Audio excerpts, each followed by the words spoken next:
Let's talk about your food choices. Now, while calories play a crucial role in losing weight, it's also important to consider the type of food consumed. In the context of good food choices, it is important to consider the so-called quote unquote bioavailability of foods. The bioavailability of foods represents the proportion of the nutrients in the food that enters circulation after digestion and has an active effect. In simple words, if a given food has a greater bioavailability, it means that the body can utilize more of its nutrients. Animal foods, such as meat, dairy, and eggs, are generally more bioavailable and have a complete amino acid profile, making them an excellent source of protein.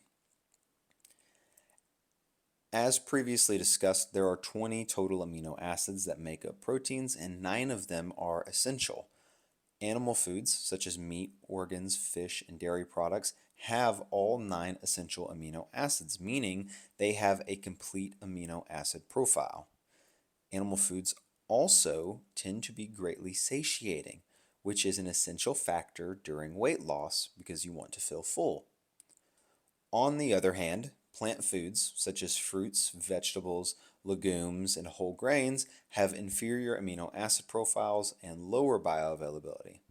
This means that most plants not only lack certain essential amino acids, but are also poorly absorbed by the body.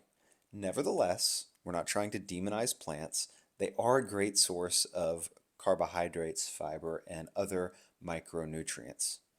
These foods are also lower in calories and fat and are an excellent way to get a low calorie, high volume meal in. When it comes to weight loss, it's essential to strike a balance between animal and plant foods. Incorporating animal foods into a meal plan can help meet protein needs, while adding a variety of plant foods can provide carbohydrates, fiber, micronutrients, and greater overall satiety. With all of this in mind, here is a complete list of the top 10 foods to include in a weight loss nutrition plan from my point of view. Number 1, we have grass-fed beef meat. Number 2, grass-fed beef organs, or you can find a desiccated organ supplement. Number 3, salmon and tuna. Number 4, free-range chicken eggs. Number 5, dairy products. Number 6, avocados. Number 7, nuts. Number 8, beans and legumes, if you digest them okay. Number 9, a variety of fruits. And lastly, a variety of vegetables. But in conclusion, while calories play a key role in weight loss, it's also essential to consider the type of food you're consuming. By striking this balance between animal and plant foods, a person is way more likely to adhere to their nutrition plan and stick to it in the long term. Now let's address processed foods. As already discussed in previous videos, weight loss is not just about calories, but food choices. For many people, this may leave one question in mind: is it necessarily to completely get rid of the so-called junk foods? It is true that processed and packaged foods often contain a variety of unhealthy substances, including trans fats and potentially harmful food coloring agents, among other things. But while these foods are in fact potentially harmful, it's important to remember that the dosage makes them poison. What this means is that as long as the individual keeps balance in favor of nutrient-dense, whole foods, consuming processed foods such as chips and sweets becomes less of an issue. If consumed, processed foods should only make up a small portion of one's caloric intake and should not be relied upon as a staple in a balanced diet.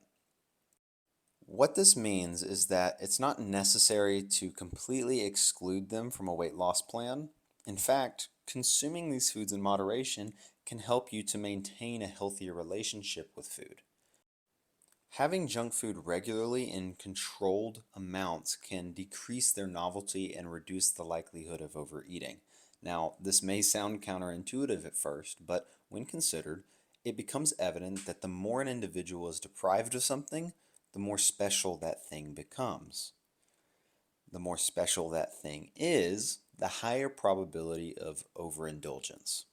If or when an individual finally gets their hands on that special comfort food, overindulgence is imminently a fact. So to summarize, processed foods can be bad for the body if consumed in excess, so it's important to control.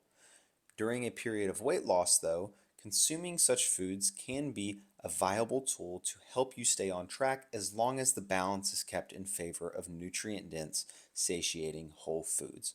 We want to follow the 80-20 rule: 80% whole foods, 20% of what you want to eat.